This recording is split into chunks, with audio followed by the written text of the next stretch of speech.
from your favorite source for Chicago White Sox talk, delivering news, interviews, analysis, and more.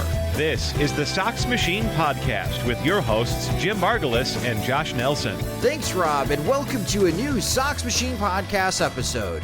I'm your host, Josh Nelson, and it's Monday, May 22nd, 2023, as the Chicago White Sox just finished sweeping the Kansas City Royals at home, concluded a 5-1 week, and wrapped up the 9-game homestand with a 6-3 record.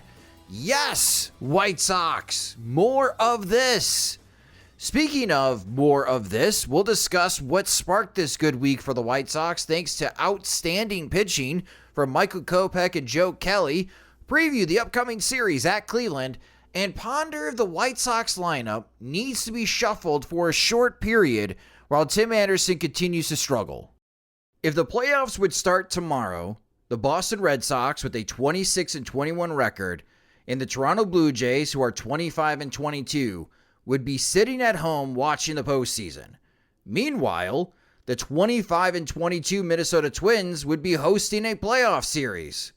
Now you could say it's the luck of the draw, and whoever wins the American League Central will be happy to be there. Make no mistake, if this current trend continues, and I don't see why it wouldn't, an American League team is going to miss the playoffs from the American League East or West with a better record than the team who won the American League Central. That's going to cause some unhappiness. Is there a way to fix it?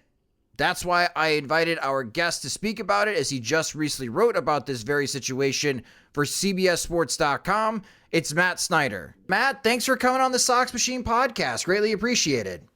My pleasure.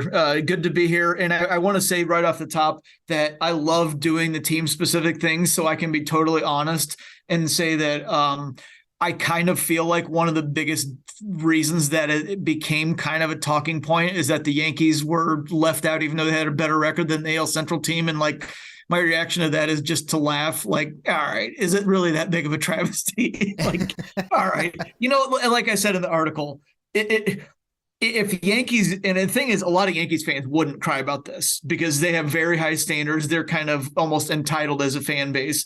But what I would say to the people complaining is, don't finish fourth place. You know, if you want to get in the playoffs, don't be a fourth place team. You have plenty of head-to-head opportunities against the teams in front of you. Just be better and win more games.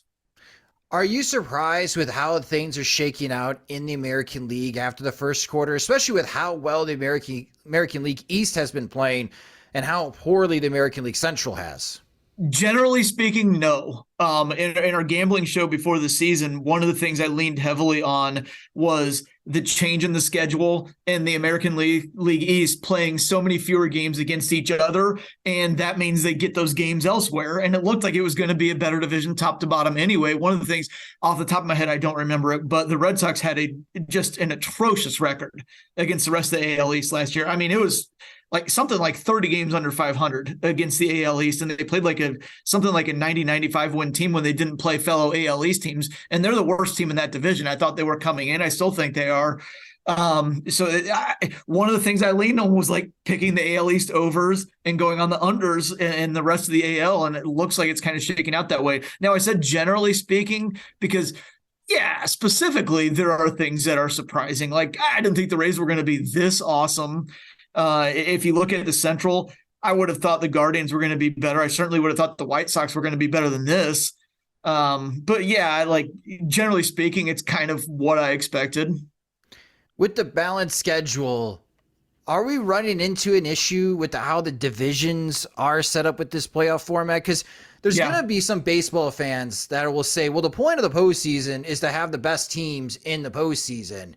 And if the Minnesota Twins or whoever wins the American League Central is really like the 7th or 8th best team in the league, then isn't there something wrong with the postseason format?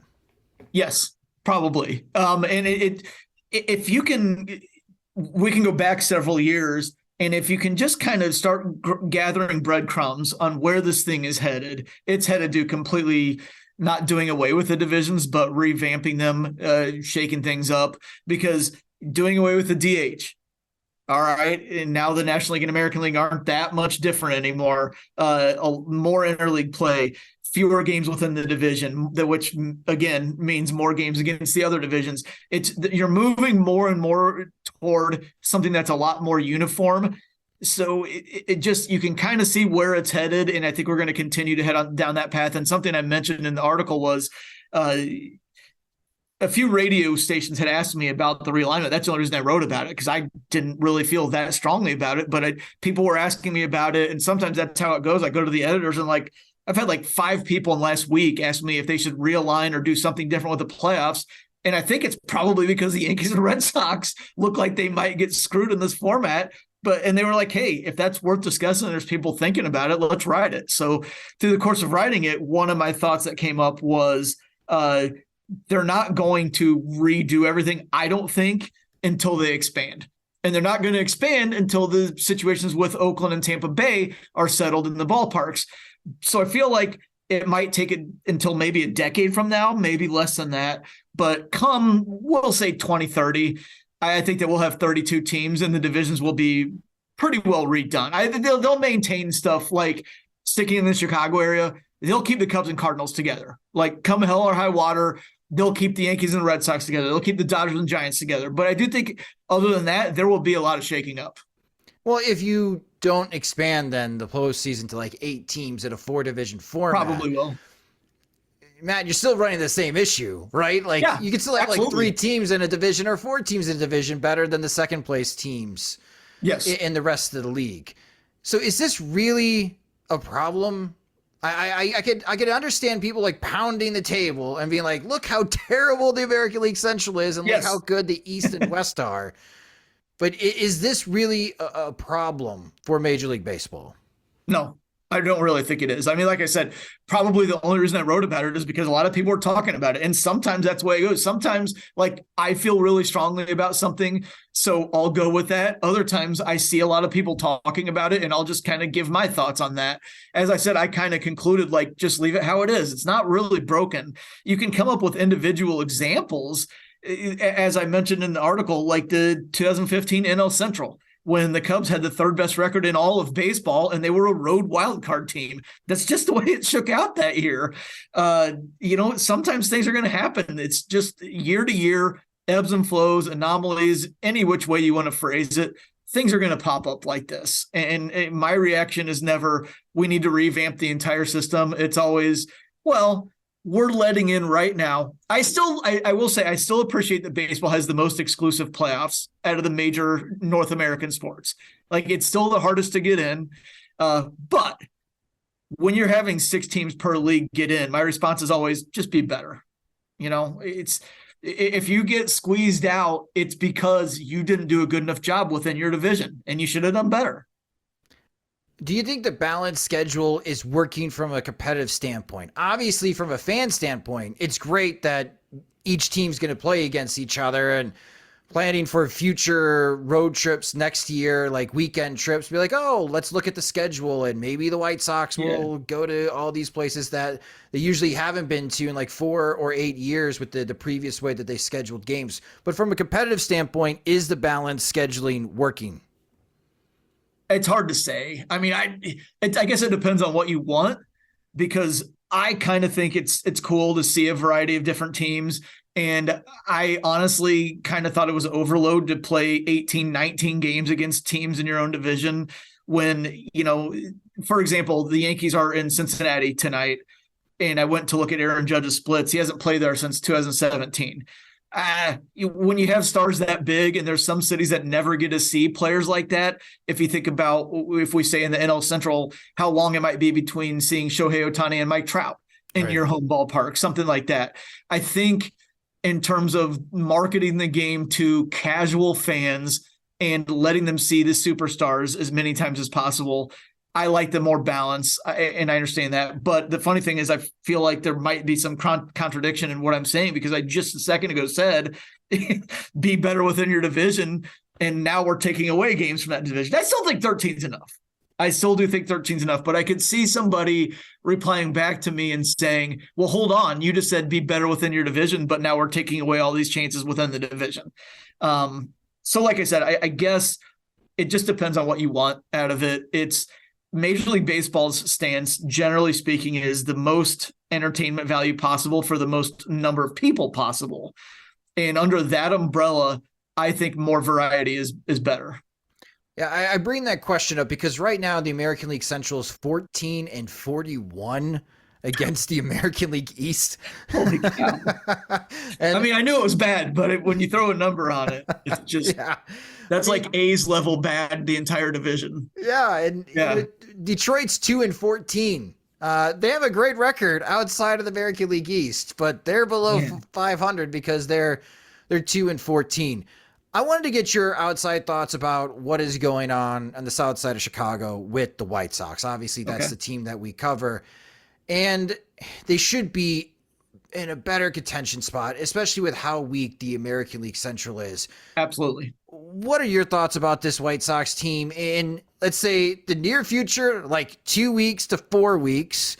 And I guess the medium-term future between now and the All-Star break. Like, are the vultures already circling Rick Hahn's office and blowing up his phone and looking to make trades? Well, yeah, just for example, last night I was on San Diego with Tony Gwynn Jr. on his show, and he asked about trade deadline and said it doesn't seem like there's going to be a ton of names out there. Everybody's pining for Ohtani, but one of the first thought I had was Eduardo Rodriguez, but the Tigers aren't even that far out of it. But then I was like, the White Sox might be the one who are prime for some picking there because they could be far enough out. It looks like it might be the end of the road with this nucleus.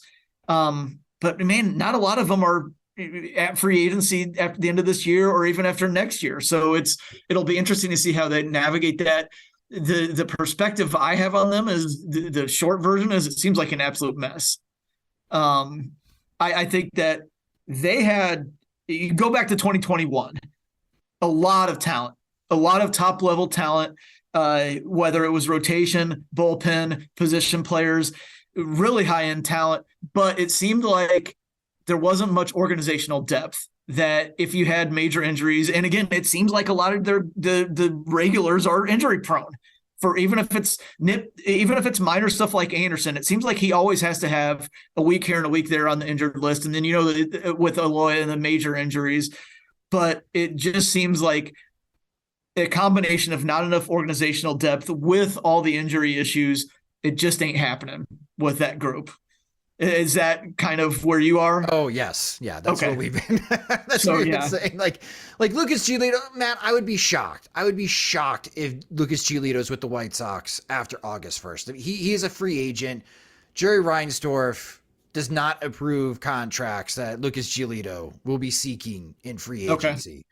The writing seems to be on the wall there. Well, and this one seems like it would hurt, but Tim Anderson seems like kind of somebody that could go. It's through next year, right? Yeah, he has 2 more contract options. They're club options. Okay. Yeah. 12.5 and $14.5 million. So you can have them for the next 2 years for $27 million. How's the shortstop situations in Los Angeles Dodgers and Atlanta Braves? Because last I checked, that not could great. Work. Either one of them could work. Yeah. I mean, the Dodgers are probably in less dire straits because it goes back to what I'm talking about, the opposite of the White Sox. Their organizational depth is off the charts. They lose Gavin Lux to a torn ACL in spring training and through musical chairs end up playing Outman every single day. And now he's the front runner for NL Rookie of the Year. It's ridiculous how they can just plug and play guys. But the Braves system is kind of bottomed out right now. I've seen them ranked 30th in some farm system rankings. And if they aren't comfortable with Vaughn Grissom this year at shortstop, because they're not in a position to wait. If you're the Braves, it's, we're World Series contenders right now. That's something that could work. He'd be a great fit there, man. And then finally, the Minnesota Twins. Do you buy the Twins? Do you believe that they can, in this really weak American League Central, that after the first quarter of the season, they're the cream of the crop in the American League Central? Yeah. I mean, I guess I answered it already, didn't I, by my reaction? I buy him as being able to win the Central, but, how many wins? 85-ish? I don't know. I feel like maybe the Guardians could beat him there. I don't have any faith in the Tigers at all. White Sox, I feel like, dug themselves too much of a hole. The Royals aren't even worth talking about. I guess. I don't have much confidence in the Twins to win the division, but they might be the best choice. I might still go Guardians, but man, their offense is so bad. It is bad. They're going to need like Jose Ramirez to be his 99th percentile self, which is totally possible. But then you need Jimenez to be like last year, Oscar Gonzalez to be like last year. They just need so much stuff there with that offense. And the rotation isn't as kind of dominant as it seems like you would expect it to be if you're picking them to win the division. I would probably reluctantly pick the Twins right now. Now, speaking of the rotation, they actually do, like, I would have faith in Sonny Gray and Joe Ryan and Pablo Lopez there. I do have faith in that rotation. It's just the offense is so hot and cold, and I expect Correa to start hitting, but I mean, we're getting close to June. Buxton, is he going to have his month-long injury? The rest of the lineup just isn't all that impressive. It's not the most impressive group. It seems like they're primed to get maybe knocked out by the Yankees again, which would, as much as I like to make fun of the Yankees as we started, like, that would be all kinds of hilarious. And I know you probably agree with that. Yeah, it's been a long time since the Twins have won a playoff game. Yeah. Johan Santana started that playoff game for the Minnesota It doesn't Twins. look good for them this year either, if they can hold the Central, because they're going to be totally overmatched, whoever they're facing off against. Yeah, and that's just really the story of the American League Central, at least after the first quarter. And I'm with you, Matt. I don't think this is going to get any better for the Central as the season progresses. No. Yeah, so the perks. I mean, if you looked at, like, some of the teams in the AL East, I saw somebody reply to me on Twitter today and said the AL East teams are overperforming. They're pathetic. Well, I mean, I'm not going to get into that on such a small sample anyway, but you put that aside and just look at the personnel. Those teams are way better than anybody in the Central. And we could go to the West then and say the Astros are going to be better than they've been. I would say from this point forward, they're going to be probably one of the best teams, if not the best team in the American League. The Rangers, they're going to go hot and cold, but they could be like last year's Phillies. The Angels are probably going to be what they've been. The Mariners, what if they get on a hot streak again? I mean, the West, other than the dregs that are the A's, the West is pretty strong too. So I feel like the Central is just going to get beat up on all year when they're not in the division. The perks of the balanced schedule. Yeah. Somebody's got to win this division. Yeah. And right now it looks like it's going to be the Minnesota Twins unless a miracle happens in the south side of Chicago.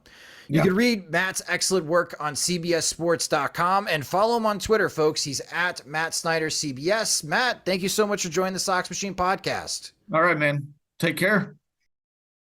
Welcome back to the Sox Machine podcast, and now joining me to help recap the Chicago White Sox sweeping the Kansas City Royals, a 6-3 homestand, and now sit 6.5 games back of the Minnesota Twins in the American League Central, is the managing editor of SoxMachine.com. It's Jim Margulis. And hello, Jim. An excellent week for the White Sox. They just need 3 more weeks like this in the next month to climb out of the hole they dug for themselves. Yeah, I wish they could play the Royals and a Jose Ramirez-less Cleveland Guardians team every week, but you have to play who you're playing on the schedule. And right now, I mean, they're taking care of business. It's not necessarily impressive, but it's ordinary. It doesn't feel like they're necessarily scuffling for the 5 runs they get or the 4 runs they get. It doesn't seem like they're getting especially lucky with the runs they're not allowing, for the pitching staff. So, it's fine. It's good. I think it's what we thought we'd see more of, like maybe 2 weeks into the season versus 6-7 weeks into the season. And a follow-up question from the conversation I had with Matt Snyder, and I'd like to get your thoughts because that you pointed out, it'd be nice if the White Sox every week get a chance to face the Kansas City Royals and a Jose Ramirez-less Cleveland Guardians team, but that Guardians team just got swept by the New York Mets, and we'll preview that next series for the White Sox later in the show. So even with Jose Ramirez, the Guardians are still struggling. And looking at the balanced schedule, the conversation I had with Matt was it hurts the team like the White Sox with this format because they have fewer division games. And 48 games into this balanced schedule, Jim, do you think the White Sox wish they had those 24 extra games against their American League Central opponents? I think they do, especially with the way this particular season broke down. With, when you look at the April schedule, Astros, all the Rays games, Phillies, Orioles, who are better than I think most people thought, even though most people weren't going to be surprised by the Orioles this year. The Orioles are playing especially well to surprise people yet again. Even the Pirates, catching the Pirates when they were hot, like that's a really tough opening month. And that's a month where when you look at their schedule, they face the Twins 3 games, and that accounts for all of their central games. So that's a really rough way to start. And if you're not prepared for the season, I think it's fair to say that the White Sox didn't look especially prepared for the start of the season. And, that was kind of the whole idea with changing from Tony La Russa to Pedro Grifol and, everything that the White Sox addressed or thought they addressed over the course of the offseason and spring training with their preparation versus actually going out and getting more talented players besides like Andrew Benintendi. I think they would have wished that the Royals showed up somewhere in the middle of that first month, or the Tigers or the Guardians, especially when the Guardians look like this. We maybe thought the Guardians would look weaker, but they've been off their game. So yeah, I think the way this schedule broke down, if maybe the tough month, showed up in August versus April, we wouldn't be focusing on it so much right now. But with the hole the White Sox dug, based on what we've seen, and we did see the White Sox lose 3 out of 4 from the Royals earlier. So it's not to say that, even the April version of the White Sox could have run the table in the AL Central in the first month, but it would have been some relief, and it would have been some, a case like, say, for the pitching staff, just getting on track earlier, the bullpen having some easier innings or some lower leverage outings to get on track and to get the hierarchy set in the bullpen earlier versus having so many games of scrambling and getting waxed and then like having to barely hang on. And I think it just wore them down initially. And even, going into May with a weaker schedule, it took them a while to start looking like a team that had a weaker schedule. And, it's not too late because the division is so lousy, but it's, put them in a hole that they can't certainly appreciate. And if they do climb out of it, and right now they're on pace to climb out of it by like July versus like spend the whole season doing it, it does, make you wish that you just had 6 more games against all of these teams versus facing the entire National League. Yeah, because again, the White Sox are 6.5 games back of the Minnesota Twins. They only have 7 more games against the Twins this season because of the balanced schedule. I love the balanced schedule from a fan perspective. I think it's great for the game that your team gets to face every team in Major League Baseball. But I was curious from a competitive standpoint now, does this really hurt? Obviously, it's helping a great deal for the American League East teams, like getting more games against the Central teams, getting more games outside of their division because, man, that division is so tough. And I think Matt mentioned in his column that the winning percentage of games outside of the division for the American League East teams would be on pace to win 108 games this year. Wow. So the balanced schedule helping a great deal for the American League East with their win-loss record. American League Central, not so much, and that includes the White Sox. But it's just something that I thought about, like, with the conversation with Matt, and now after the 48 games, like, how is the balanced schedule impacting the standings across Major League Baseball? And I feel like every team in the American League Central, because it is the weakest division in the league right now, would like to have more division games. Yeah. Well, I'm curious when say the White Sox finish second in the division, they give the Twins, I assume it's gonna be the Twins, kind of a run, and they finish like, say, 4 games out of first, and maybe that's like 81 wins or something like that. But they finish 10 games out of the second wild card spot. I wonder what that does to the conversations inside the White Sox front office. It may do nothing just because, we've heard from Jerry Reinsdorf that he's very comfortable finishing second and maybe even third or fourth under certain circumstances because, it's not a failure. And, while I'm somebody who isn't winning isn't everything, I think when you spend years intentionally losing and then you in the middle of a start where you're 4th place and you're expected to be in first and you're saying, well, 4th is sometimes okay. I think that does, expose the way the White Sox run a little bit. But let's say you can assume a slight change of heart or maybe a little bit more competition from Jerry Reinsdorf. I wonder how the White Sox or whether the White Sox front office would reframe the way they're building the team. And say like, well, are we going to be the best in the AL Central or do we have to try a little harder to contend with the other teams outside of the Central? Are we going to settle for the best? Are we going to settle for being the best in the worst division? Or are we going to I guess quality proof our team both, for October, but also for in the event that, say, the Guardians get hot or the Tigers finally put it all together. And all of a sudden you do have like a couple more competitive teams than you thought. Do you want to be able to take advantage of a division elsewhere that's weaker than you thought? I think the White Sox have been so concerned about beating the Guardians and beating the Twins that we've seen them settle. We've seen them settle for, as I mentioned, Andrew Benintendi, and settling for Mike Clevenger instead of, building actual rotation depth and building a team that can score, 150 more runs than they allow in a season. They're not really aiming for that kind of level with the way they build a team. And if the division is if they have no shot at the wild card and, even though there are short series in October and anything can happen, you have to look at that as a case where we should be expected to be knocked out in the first round of the postseason.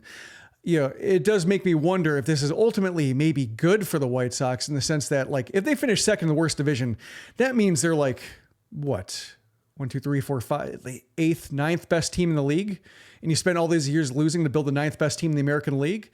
That would have to irk a front office that actually has ambition. Whether the White Sox actually have ambition is the question that I think we're all, nobody wants to ask because nobody wants the answer to it, I think. But that would seem to be a case where if the White Sox actually had a little bit of fire to be better than just, okay, that would certainly, lay it pretty bare that they have a lot of work to do. Speaking of playing with fire, the White Sox pitching staff deserves a shout out for this week. Yes, they did face 2 bottom 5 offenses in baseball with Cleveland and Kansas City, but they only allowed 11 runs in 6 games against the Guardians and Royals. And a good place to start with the shout out to the pitching staff, Jim, is Michael Kopech having the best outing of his young career on Friday. Yeah, it's and really not doing anything different, just basically pitching his best game with the stuff that he currently has. He wasn't throwing a changeup that he suddenly developed, or he wasn't throwing an especially great slider or curveball, changing the order of his pitches. He was 70% fastball. He was 20% changeup, a smattering of curves and changes here and there to give hitters alternate looks, but the fastball did the work. And if he can do that, even once in a while, doing less is certainly good enough for what the White Sox need from him.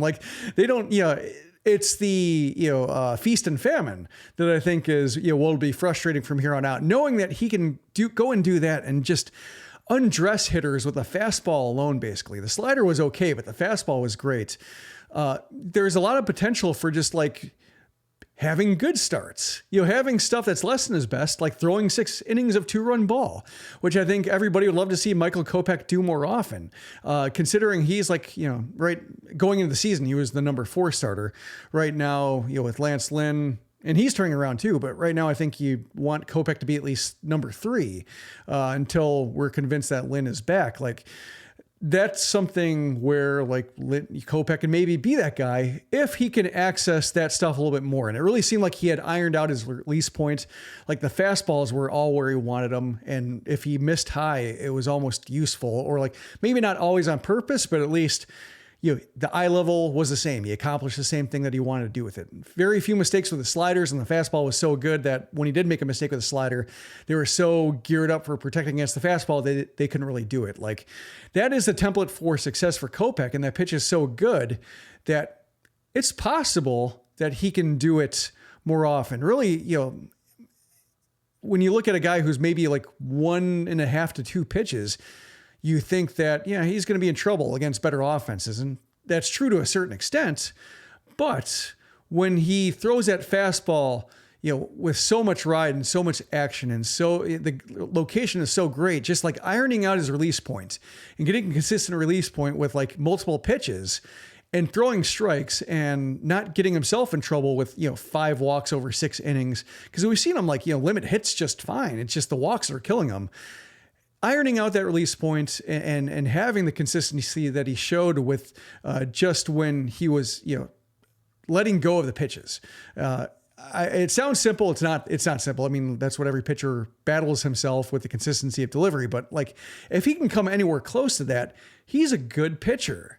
And you can table the bullpen talk for a while, because the White Sox, with Giolito being a free agent, with Lance Lynn having an option that looks uncertain right now, Clevenger being a free agent, assuming his mutual option goes the way most mutual options do. Like, they need this version of Kopech in the rotation. They can't fill so many spots if it looks like Lynn is not worth the option. Kopech's four-seamer on Friday had a max velocity of 99.4 miles per hour.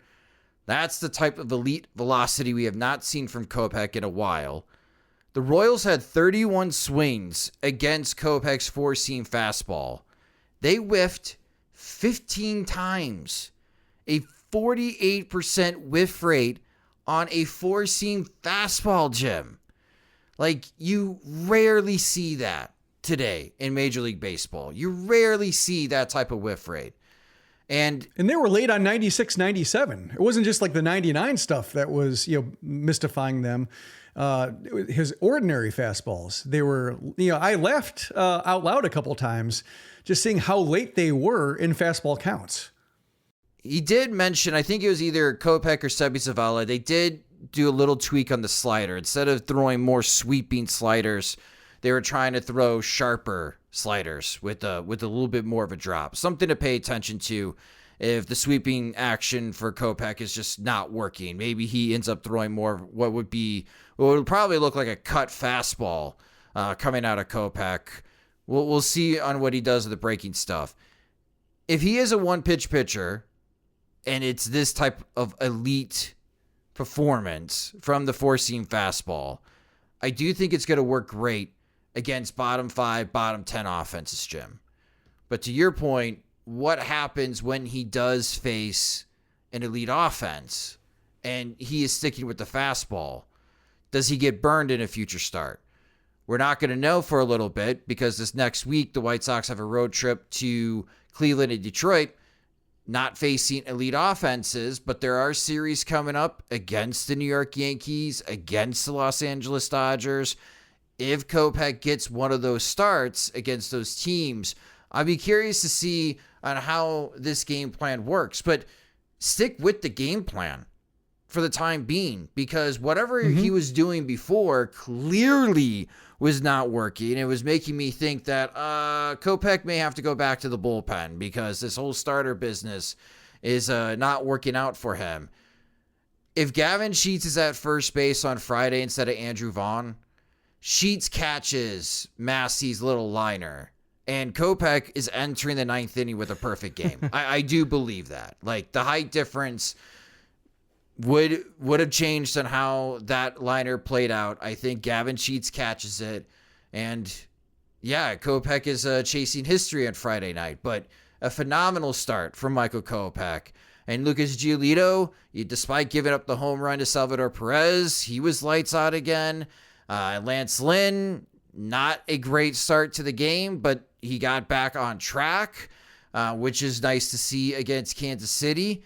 But the pitcher that everyone's talking about, especially for those that are attending games in the seats, Jim, is Joe Kelly, as he is now earning his paycheck. He got the save on Sunday, but Joe Kelly now, in his first 13 innings of the season, has a 2.70 ERA, 19 strikeouts to just one walk. He has a 0.6 whip, and opposing hitters are hitting just 149 against Joe Kelly. One, I have to imagine contending teams are already circling the White Sox like vultures about Kelly's status. Two, where is this coming from, Jim? Well, I mean, he's always had this stuff to a certain extent. That's why they signed him. That's why they prioritized him over, helping the offense last year. They thought that, with him and Hendricks and Kendall Graveman, that's a lockdown 7-8-9 bullpen. So they are getting what they thought they paid for. Maybe, this is certainly the 90th percentile outcome this current streak he's on. But this was the kind of stuff they thought they could get from him. Certainly eighth inning stuff, could step into the closer role if needed. It looks like, one, he's fully healthy. Like the fastballs, not only is the fastball good, but like the slider velocity is really good. Like he's throwing secondary stuff in the 90s versus just, high 90s fastball and a high 80s slider like Gregory Santos does. So there's that. He also seems like he's having a lot of fun with the pitch clock. Like he's somebody who just, there's always this, he has this effect of just looking exceptionally bored out there. And when he's struggling, it looks like he doesn't care. And it looks like just he's, cashing a paycheck kind of. And it can be very frustrating when the White Sox prioritize him over, guys who would make more of a difference over the first 7 innings. And he shows up, blows a lead, and then just is chewing gum and staring off from the middle distance, and everybody gets frustrated.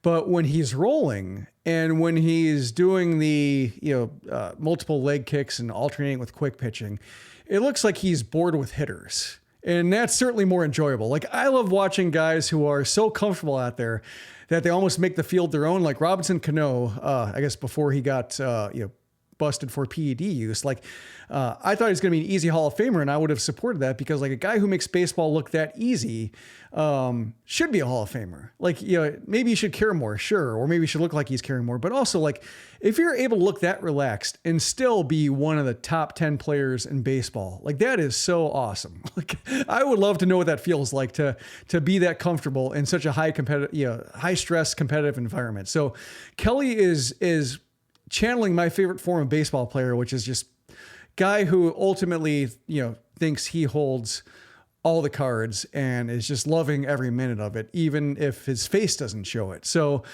it's two things, just being healthy and just knowing that, he's got that kind of late inning, he's carrying himself as a late inning reliever, and the pitch clock just seems to add something to him. I'm not sure if that's the case. I imagine we'll hear about it more and more if Kelly looks like the White Sox all-star representative as we're talking, trying to form rosters as that approaches. But if he is, and if he gets so much attention, if he's a deadline guy, like we're going to be hearing a lot about it. And that's what I want to know is the pitch clock the best thing to happen to him in terms of just taking his elite stuff and then inspiring him to mess with timing even more? That's a good question. I don't know. Hopefully that is a question that is asked, how Joe Kelly feels about the pitch clock. Can't count on James Fegan asking that question. You didn't bother asking Pedro Grifol what kind of phone he uses. No, I'm kidding, James. This is a more serious question. No, it's a good thought, Jim. I hadn't thought about it. To your point, yes, when you're in guarantee rate field in the seats and you're watching Joe Kelly manipulate the pitch clock, it is fun to watch him do that. And it just draws your attention. You can't look away when Joe Kelly is pitching right now for the White Sox when he's coming to games, and he has been dominant. And I tweeted this out, and I still believe it. Any contending team should be contacting Rick Hahn right now, asking what it's going to take to get Joe Kelly, because I think Joe Kelly could definitely help a lot of contending teams, especially making their postseason run. One could make an argument that the White Sox are still a contending team. If you believe that, then the White Sox, I guess, can hold on to Joe Kelly for a little bit longer to see if that is actually true. But Joe Kelly is he's helping himself out a great deal. Either he's going to help the White Sox get back into this, or he's going to find himself in a better position with another team later this season that has World Series aspirations. Yeah, I think the catch with thinking about dealing him like early, well before the deadline, is if the White Sox are going to get back into it, performances like Kelly's are the one way to close the gap in a hurry. Just elite bullpen work, 7, 8, 9. We've seen that with the Orioles, like during the Buck Showalter days. We saw that with the Royals, during their 2-year run, their 3-year window where they were the Central's best team. That just when you have Kelvin Herrera, Wade Davis, Greg Holland, maximizing every lead you have in the late innings, like that makes your team look so much better than it may actually be. Like one injury can set the whole thing toppling over, and all of a sudden you're just not nearly as good as you thought you were. But the White Sox have to find every shortcut to get back in this, and shortening the game to where, like, if Lucas Giolito gets you 6 innings, all of a sudden, you have some mix and match, because Kendall Graveman's throwing the ball better too. You have Graveman and Kelly, and then, when you have Middleton appearing once in a while in high leverage versus, like, is he the best reliever in the bullpen? That's a whole lot better. Aaron Bummer's throwing the ball a little bit better. Garrett Crochet's back. So there are a lot of ways, without even Liam Hendricks being in the picture yet, that you can figure out the 7th inning of that 7-8-9 if Graveman and Kelly are throwing the ball as well, because the stress is off, Reynaldo Lopez being the best pitcher in the bullpen, because I don't think he's that guy. Or, Keenan Middleton going from non-roster invitee to closer, which probably shouldn't be the case either. Like, there's a hierarchy now, and I think, I like what Grifol is doing in terms of arranging his bullpen to where, like, if it's 2, 3, 4, it's Kelly. If it's like 5, 6, 7 might be Graveman, 7, 8, 9, maybe Lopez or maybe somebody else. Like, he is paying attention to the quality of the hitters coming up, and Kelly is getting those 2, 3, 4s, and he's having zero problem with them. Well, in order for that shortcut to work, the bullpen is going to need to work with some leads. So let's talk about the offense real quick. They're doing enough. We're seeing some big hits this weekend. Jake Berger's 3-run double with the bases loaded. Fantastic to see.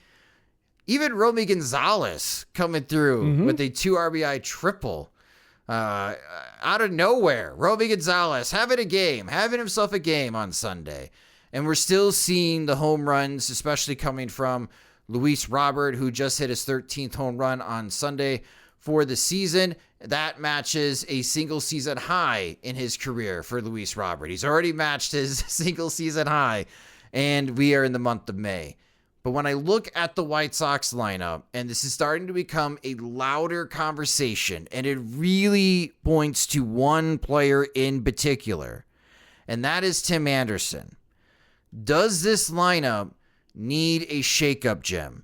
Because right now, before Fangraphs updated after Sunday's game, so this is the result before Sunday's game, which Anderson only had 1 plate appearance. He did have a pinch hit single as Hanser Alberto got injured during the game. But Anderson's weighted runs created plus is 58. He is 40+% below league average right now. And that is your leadoff hitter. That doesn't scan. Like, does Pedro Grifol for like a week need to shuffle up the lineup until Tim Anderson gets back on track? It would be nice to see. I mean, he is Alcides Escobar right now. We've talked about this before. Like, when he doesn't have his legs and he's as aggressive as he is, and he's not being able to get the barrel around and lift the ball to the pull field, and he's settling for singles and a lot of ground balls, like, he's Alcides Escobar, except with the leg injury, he can't run, or he can't, like, steal bases, can't be as dynamic in that regard. So he is a very limited player. And I think, the time has been, overdue to knock him down the lineup. And the thing that confuses me is if he were struggling, but fully healthy, if he said, no, I feel great, and when I get on base, I run really well. It's just, my timing's not right. Like, the conversation right now with Jose Abreu in Houston, where, the conversation is, is he getting old? Did he get old in a hurry? It's not a health thing. It's not a work thing. It's just the barrel's not getting to where it needs to be. And they're trying to be very respectful about that, because it is a tough conversation to have. And it's very problematic if your 3-year, $58 million signing looks done in the first month of that contract. So, that's the conversation where, like, yeah, it is a delicate conversation to have. But with Anderson being hurt, with him having something to point to, I don't see the disrespect involved, or, the repercussions throughout the lineup of, oh my God, Pedro Grifol's coming in and laying down the law with Tim Anderson, and no role is safe. No, he's hurt. He's playing through a knee injury. Everybody's admitting it. Grifol's admitting it. Anderson's admitting it. So you can say, hey, while you're working this out, we need you at shortstop, because right now nobody's better, especially with Alberto hurt. Like, whoever's capable of playing shortstop needs to play second. He's out.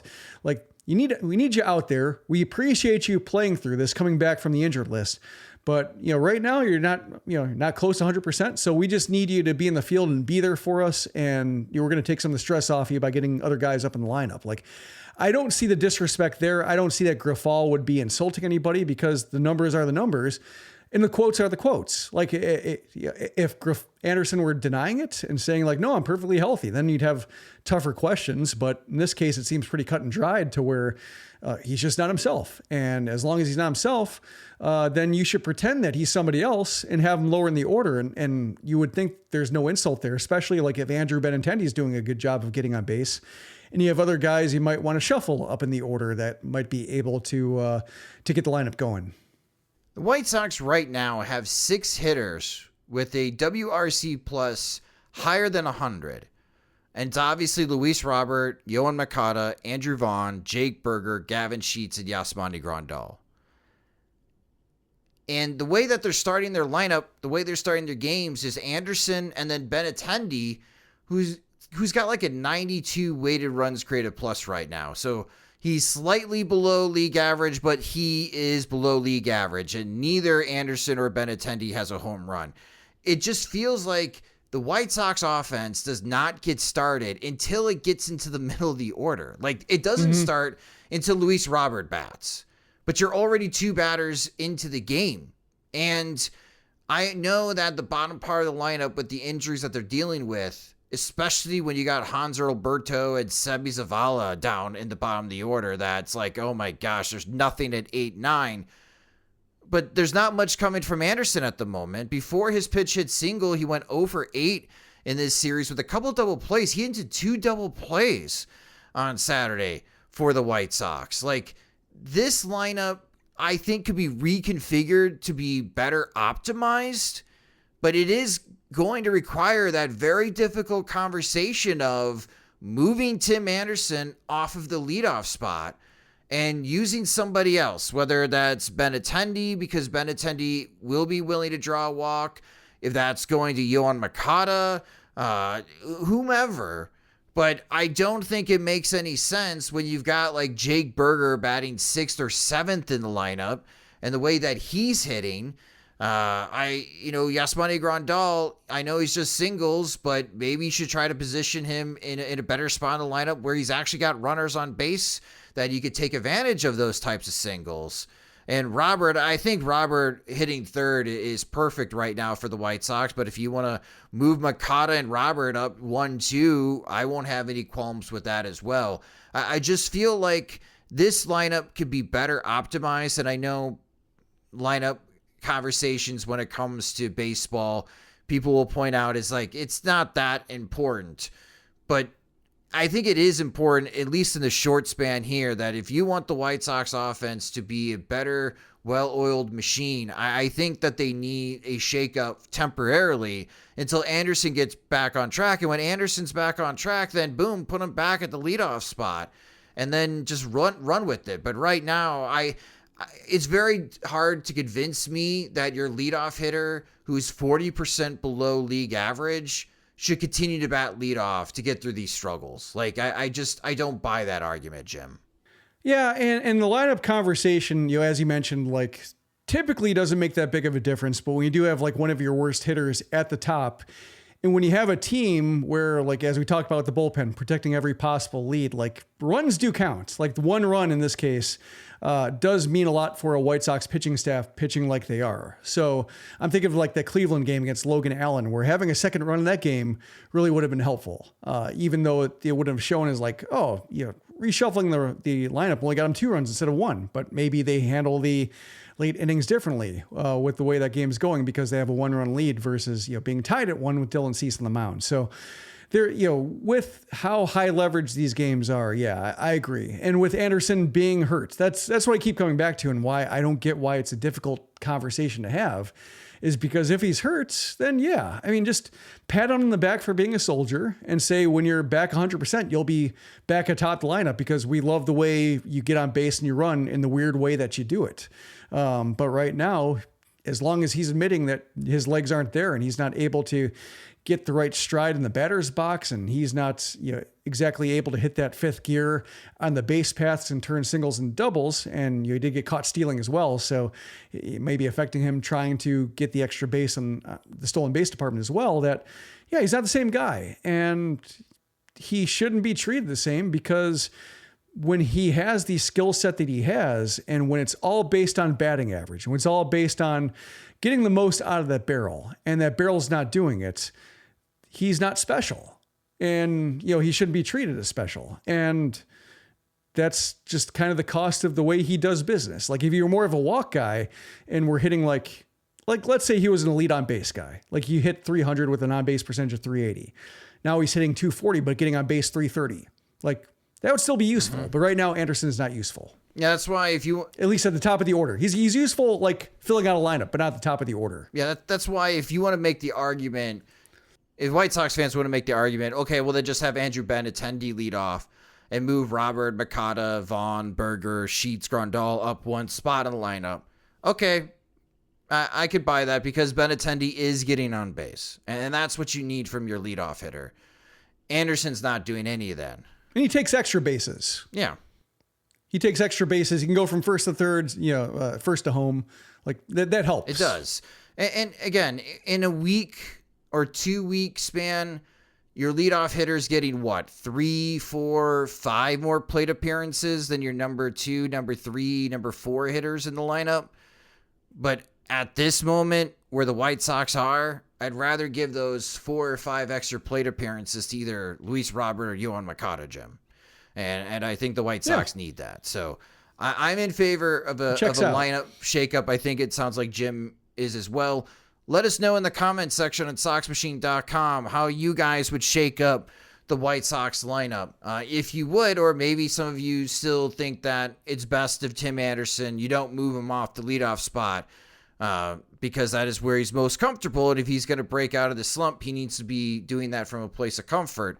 I could also understand that argument as well, but I think that the White Sox lineup needs a brief shakeup in these extra couple weeks to continue the good vibes.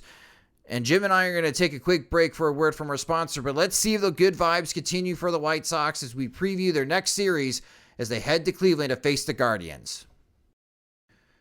Welcome back to the Sox Machine podcast. The Chicago White Sox, after a 6-3 homestand, now head on the road this week. They have 3 games in Cleveland, and then they have a 4-game series at Detroit before they come back home to face the Los Angeles Angels, starting that series on Memorial Day, and that's how the month of May ends for the White Sox. The Guardians. So the White Sox lead the season series 2-1, and the Guardians are in a world of hurt right now. They are 20-26 in the season. They're 4.5 games back of the Minnesota Twins. They just got swept in Queens against the New York Mets, and there was one game where they had a huge lead. They were up 7-1. And then they were up 7-3, and then Peter Alonso hit a game-tying grand slam, and the Mets made a dramatic comeback there. The Mets ended up coming back again on Sunday Night Baseball to beat the Guardians, so not everything's going great in Cleveland. The pitching probables for this series, Monday at 5:10 p.m. Central Time. It's to be announced for the White Sox, and it'll be Hunter Gaddis for the Cleveland Guardians. We'll get into the to-be-announced starter in a moment.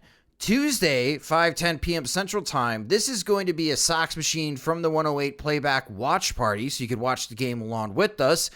Dylan Cease will be on the mound for the White Sox against Logan Allen, so a rematch of last Wednesday's game between the White Sox and Guardians.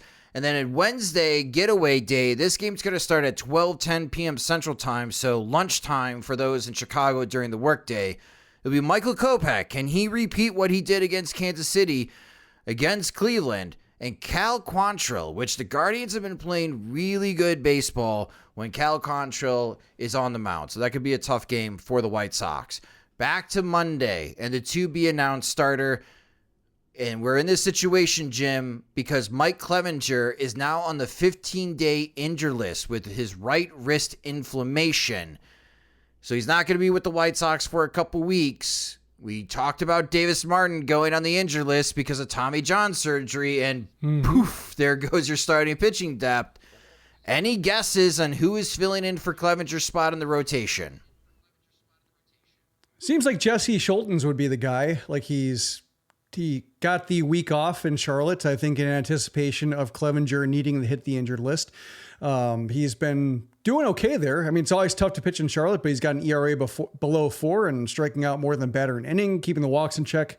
Homers are a bit of a problem, but homers are a problem for everybody in Charlotte. So he's pitching, I think, as well as you'd expect from somebody who should be getting spot starts in the major leagues in Charlotte. So he's doing fine. He represented himself well in his 2 appearances, although one lasted 1 pitch because Hanser Alberto threw away the bunt attempt. And he lost the game in extra innings. But the long relief outing that he had in his major league debut was fine. He threw strikes, maybe looked a little bit hittable, but made the other team beat him. And it was a low leverage situation, so it didn't matter. But he did what he was supposed to do. So I don't mind seeing him get the ball again, get the ball a couple times just to understand, whether he's a 3-inning guy or a 5-inning guy, because I think there are, 2 kinds of spot starters. One where you have to plan for a tandem arm and another one where he might get you most of the way there. And I think the book's a little bit open on him because he has made strides over where he was, before he came to the White Sox. So I'm looking forward to it. I think after Jesse Schultens, I'm not looking forward to it. He's basically the one guy I think who has earned a look in this regard, and everybody else is more or less, you throw up your hands and say, maybe just throw up your hands and throw up. But with Schultens, he's fine. He's somebody who even if Davis Martin were around, but they needed a spot starter because Martin just started 2 days prior, Schultens got the ball, that would be fine. So he's earned it. He might prove that he's a quadruple A arm and the White Sox will have to look elsewhere, really grit their teeth. But for the time being, I don't mind seeing him get the ball a couple times. 7 starts with the Charlotte Knights. Schultens is 2-2 on the season with a 3.99 ERA that covers 38 1/3 innings. So he's averaging a little bit more than 5 innings per start with the Charlotte Knights. He does have 42 strikeouts and his whip is just 1.12. He's one of the few pitchers in Charlotte that is actually throwing well. Also give some credit to Nate Fisher. I don't know much about Nate Fisher, but he is putting up good numbers for the Knights. Really, the Knights have 2 starting pitchers, and the White Sox are going to have to borrow one of those starting pitchers, so I don't know what the Knights are going to do. Moving forward with Schultens, I don't know if there's anyone that could call from Birmingham. A little prospect talk real quick. Mm-hmm. I think if you are a believer in Christian Mena, with Schultens, let's say that is the move that he rejoins the White Sox and he's now the 5th starter while Clevenger's out. I think we need to see Christian Mena, even though he's 20 years old, go up to AAA, Jim, because I don't know what to believe with him and this tacky baseball that they're using in AA.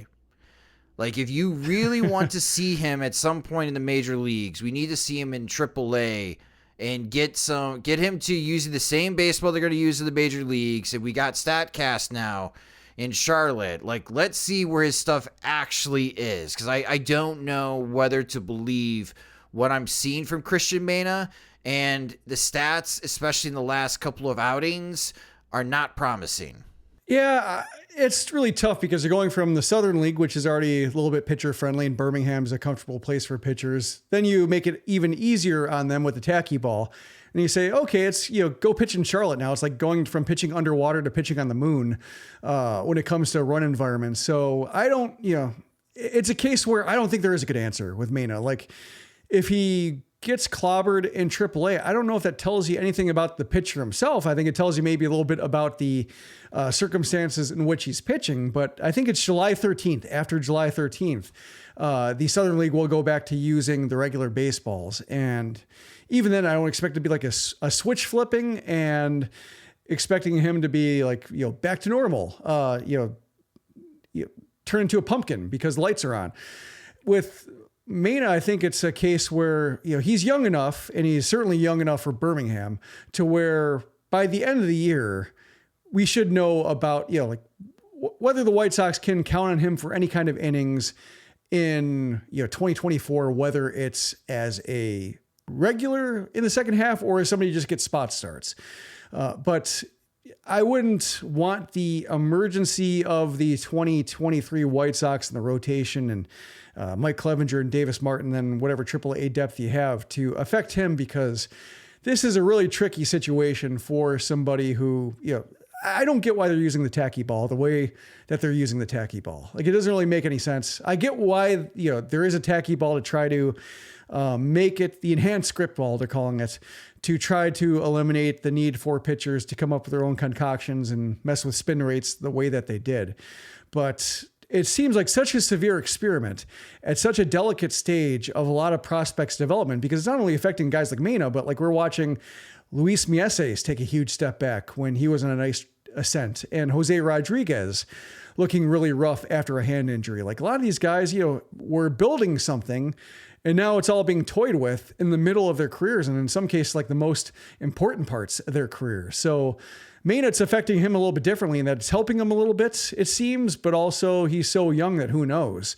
And I just hope that the White Sox, Schultz holds the line well enough, or Clevenger comes back to where, like, we don't have to be seriously batting around the idea of starting Christian Mena or having him go to Charlotte to see what he has, because that's a lot of pressure to put on a guy who's already being messed with by minor league baseball. And they just don't have enough depth. That's the problem, right? And Sean Burke's not throwing all that great, and he's been dealing with some health issues as well. Yeah, shoulder fatigue, I think. He's coming back from, I think his shoulder's fine now, but it basically cost him his spring training. And so he's trying to get warmed up against live hitting that's angry at him.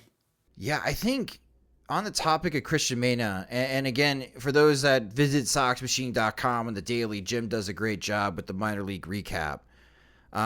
Let's definitely pump the brakes on this conversation with Christian Mena.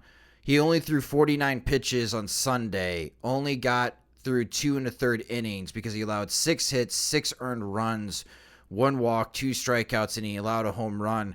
Christian Mena's season ERA is now 6.27, using the enhanced script baseball in AA. So never mind. So pretty much it's Justy Schultz, Nate Fisher, and the Abyss. Maybe we have to take a Madison. No, I'm not going to entertain that. I'm not even going to finish that, Jim. Let's talk about Cleveland's offense. Not good. But Jose Ramirez and Josh Naylor should be available in this series. Should we expect a different Cleveland offense this series than last week that was in Chicago? I think different enough to where there is a little bit more game planning in order with Ramirez out and with Naylor leaving in the middle of the first game. There wasn't really anybody to pitch around or try to get guys out before that guy comes to the plate. There wasn't anybody complicating their game planning. And I think with Ramirez and with Naylor in the right situations, that they are guys you want to avoid, or don't walk the guy in front of Jose Ramirez, or don't walk the 9-hitter, turn over the lineup to have Jose Ramirez come to the plate this inning. That's what this adds to the lineup. And while it doesn't seem like much and doesn't seem like one hitter should be able to impact a game, we've seen Jose Ramirez impact a ton of games. We've seen Josh Naylor, basically roast the White Sox on the field after, damaging them with just a couple of back-breaking blasts. So we've seen them do enough to where the White Sox have to take them seriously. And that's enough to at least affect the way they approach hitters before them. And so far, I mean, like this week and, the last, few series at least, like the bullpen's done a lot better job of not making messes. Like the classic Aaron Bummer walking or, allowing a rocket single the first guy you face, and all of a sudden, like the guy you're supposed to get out is now the guy on base, and the guys you're supposed to struggle with now have a guy to drive in. We haven't seen White Sox relievers walking or tripping into that situation so often. So hopefully it's the case with Ramirez back and they don't let their guard down. But I guess the nice thing about being still, 10 games under 500 now and so far out of the division and so far away from the wild card is that you really can't afford to take any series lightly, any opponent lightly, any lineup lightly. And maybe they've, it's at least sharpened their focus to not be surprised when a guy like Jose Ramirez comes back in the lineup and all of a sudden the game keeps finding him because he's a really good player. Jose Ramirez is the only Cleveland Guardians player that has an OPS above 700. Ramirez's season OPS is 843, and despite having 7 home runs and 31 RBIs, Josh Naylor's OPS is 673 because he's hitting 221, 273 on base percentage, and slugging 400. So, yeah, it's the Jose Ramirez show for the Cleveland Guardians. We'll see if Jesse Scholtens and Dylan Cease and Michael Kopech can minimize the damage, if any, when Jose Ramirez is hitting. Again, it's like that Kansas City series at Kauffman cannot have base runners on for Vinny Bascutino and Salvador Perez. Guess what? The White Sox did not do a very good job of that. They got burned in that series. So here we are again. It's like the same story. This is a bad Cleveland offense. Can the White Sox pitching remain red hot from this past week at home? Does it carry over to Cleveland and start on this road trip? Because 3 against Cleveland, 4 at Detroit. I know this is 7 division games on the road, Jim, but this is manageable. Like, the White Sox should go 4-3, if not 5-2. And if you really want to take this White Sox team seriously, to climb out of this hole that they dug themselves, they need to have another outstanding week. Like, I'm not joking. Going 5-1 this week is fantastic. You need to do that 3 more times in the next month, so you're back to 500 before you have to go out to Los Angeles and face the Dodgers. Like, you need to continue to build up these types of weeks, and I think it's imperative that they have to start strong again against Cleveland this week. Yeah, I think we saw that play out, losing the ability to sweep or losing the opportunities to sweep the Twins and the Guardians. Then the opportunity to sweep the Royals comes up. And while you don't want to be in a position where you have to sweep a team, it's a case where if you need to get back into this, you have to sweep the Royals, and they swept the Royals. So I think we're seeing them start to be able to finish the job. And, the task gets tougher with Cleveland because they're better than Kansas City, obviously. And Tigers look that way too. But, hopefully it's a case where we've seen them, have opportunities to sweep. And as long as they keep setting up opportunities to sweep, they'll be in good shape. And occasionally seeing it through is great. But, losing the first 2 games of the series, losing, series after series after series like they did to start the season, they do have to tilt that the other way. So, yeah, you can't expect like a 10-game winning streak, but when they do stumble, in a game like they did against the Guardians, like getting right back up and finishing the job is what they need to do. And hopefully facing these central teams and feeling like they're at home, even if they're on the road, is what we'll continue to see, because it's a lot more watchable and a lot more enjoyable to talk about, even if we are aware that this team still isn't great. Let's see how it works out. We'll have the White Sox wake-up calls, of course. We'll have Sox Machine Live Wednesday night to recap the Cleveland series and then preview the upcoming 4-game series as the White Sox head to Detroit for the first time in 2023, facing the second-place Detroit Tigers. I'm still not used to saying that. The second-place Detroit Tigers right now in 2023 behind the Minnesota Twins, who still lead the American League Central. But a big week for the White Sox. Let's see if they can continue the good vibes from this past week at home. But that will do it for this Sox Machine podcast. Thank you guys so much for listening. If you enjoy our work, you could follow us on Twitter. We're at Sox Machine. I'm at SoxMachine_Josh. Those are also our Instagram handles. If you just discovered the Sox Machine podcast, you can subscribe to the show wherever you listen to podcasts, such as Spotify and Apple Music. We also upload our podcast episodes into our YouTube channel, which you can watch or listen at youtube.com/SoxMachine. And if you do that, please subscribe to our YouTube channel. We'll be very grateful for doing that.